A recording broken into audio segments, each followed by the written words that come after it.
Dobit e studimit të Kuranit. Kurani i shenjtë është baza e fesë dhe porta hyrëse në Islam. Ai është libri i Allahut, në të cilin i plot fuqishmi, i gjithëdituri dhe i urti, ka vendosur ligjet dhe të vërtetat e fesë së tij të fundit e të pastër Islamit. Allahu e zbriti Kuranin udhërrëfyes dhe ndriçues për mbar njerëzit, e zbriti që t'i nxjerrë njerëzit nga errësirat në dritë. Allahu na urdhëron që të kapemi pas Kuranit dhe ta zbatojmë atë në jetën tonë të përditshme. Kurani është fjala e tij e plot dhe e përkryer.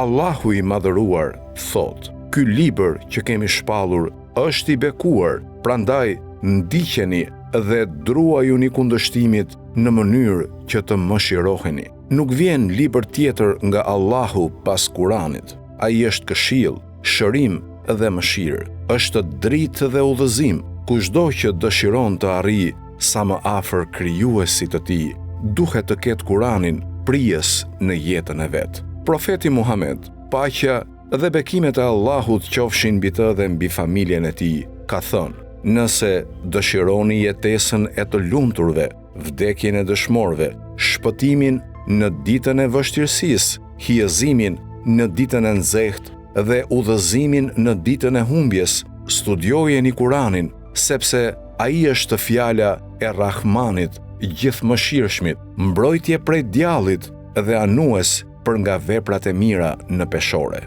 E kanë pyetur Imam Rizain, paqja qoftë mbi të: "Çfarë thua për Kuranin?" Ai ka thënë: "Është fjala e Allahut dhe mos dilni para tij. Mos kërkoni udhëzim prej tjetërkujt përveç tij, se do të humbisni. Kurani është përsosmëria e vërtetë. Cili do që mëson Kuranin dhe e kristalizon atë në brendin e tij, sigurisht që ai mbart një mirësi të madhe dhe pasuri të pashtershme. Kurani është tryeza e Allahut për njerëzit. Ai e ka zbukuruar këtë tryezë me llojet më të përsosura e të panumërta të ushqimeve për dijen dhe shpirtin. Në këtë tryezë gjendet çdo gjë për të cilën kanë nevojë njerëzit. Allahu i madhëruar thotë: "Vërtet, ne u kemi sjell njerëzve shembuj në këtë Kuran për çdo gjë, për t'u vënë veshin." Profeti Muhammed, paqja dhe bekimet e Allahut qofshin mbi të dhe mbi familjen e tij,